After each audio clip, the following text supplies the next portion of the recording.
There comes a moment in everyone's life where you realize something that's quiet, but it comes across very clear. See, not everyone is going to understand the direction, the next step that you're headed. They don't see that internal shift. They don't feel that tension that you've been feeling and that's been building up. They don't carry the weight of what staying still is starting to cost you. And for a while, see, you wait, you pause, you are waiting for that head nod, the encouragement. You're waiting for someone to say, oh, yeah, that's it, makes perfect sense. But eventually, we all come to a harder truth. And here is what it is: they just don't get it. But just because they don't get it, that doesn't mean you still shouldn't move forward.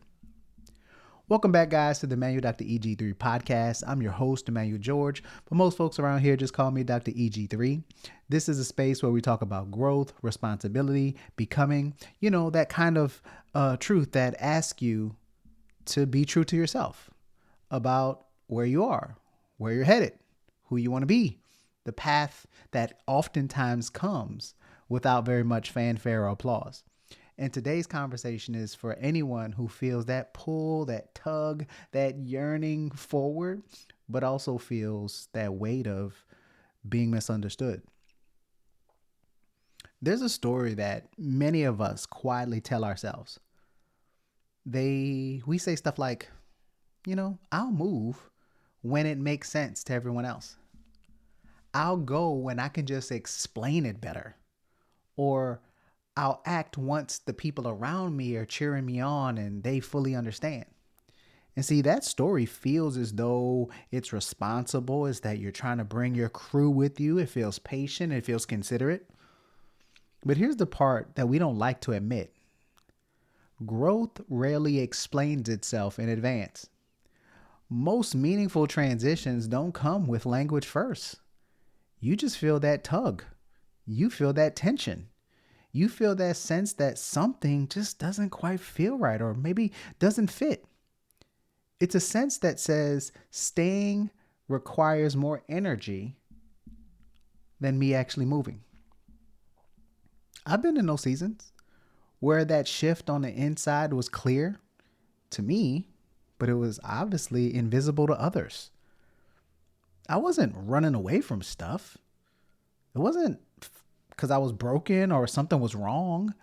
It just, something had changed. And what made those seasons really difficult wasn't the decision to move, to change, to do something else. It was actually quite contrary. It was quiet. It didn't come with affirmation. It didn't come with resistance either. It was just space. And in that space, I had to ask myself the real question. Am I waiting because I'm being thoughtful, or is it that I'm afraid to move because I haven't been yet granted permission? And I can tell you, when I started to make some of those moves, people didn't applaud. They didn't confirm or affirm me. On the contrary, some of them thought I was ridiculous to make that change from corporate to doing something different, to going part-time, to changing practice settings. I remember posting it, that I was excited, that I was making a shift.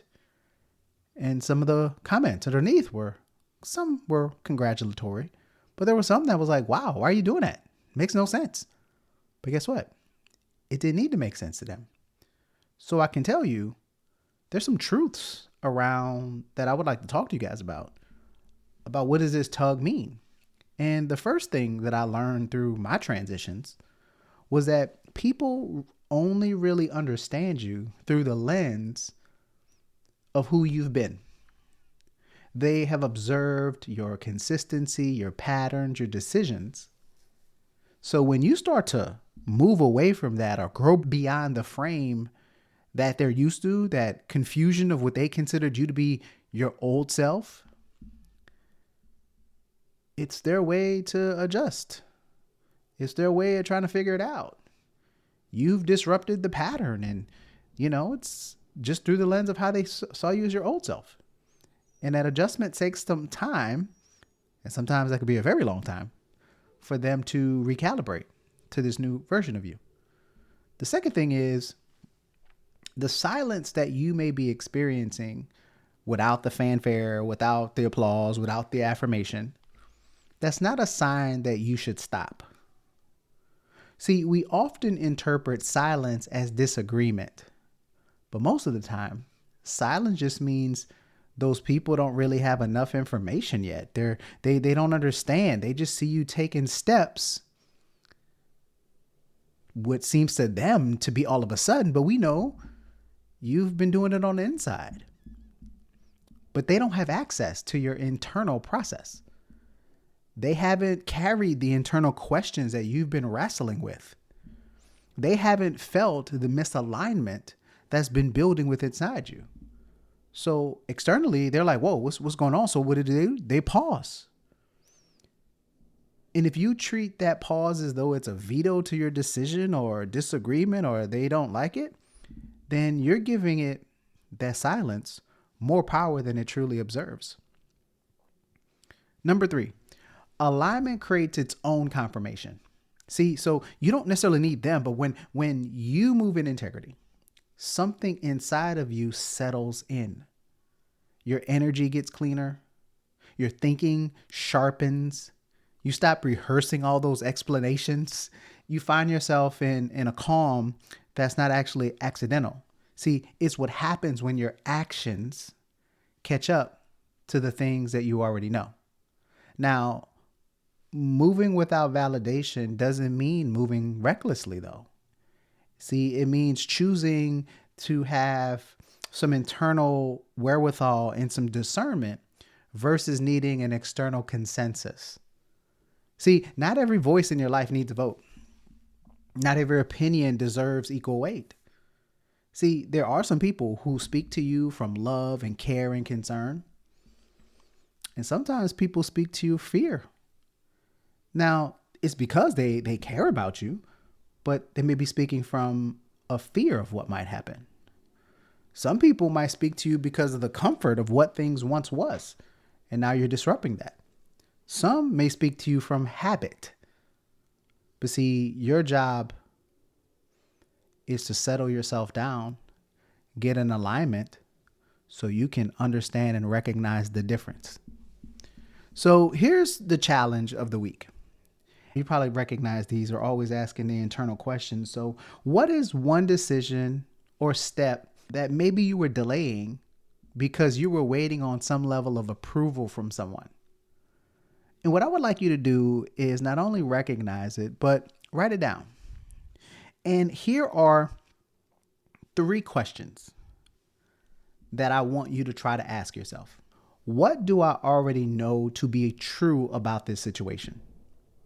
Second question is, what is staying still costing me right now? And number 3, what would one honest step be forward for me if I were to just take it? What's something to pull me forward? All right. Of course, I would like you to answer all those, sit with it a little bit. But then the challenge becomes, could you actually take that step? Whatever you identified, whatever step it is, however big, however small, just take that one step this week. See, because I want you to realize some people will understand later.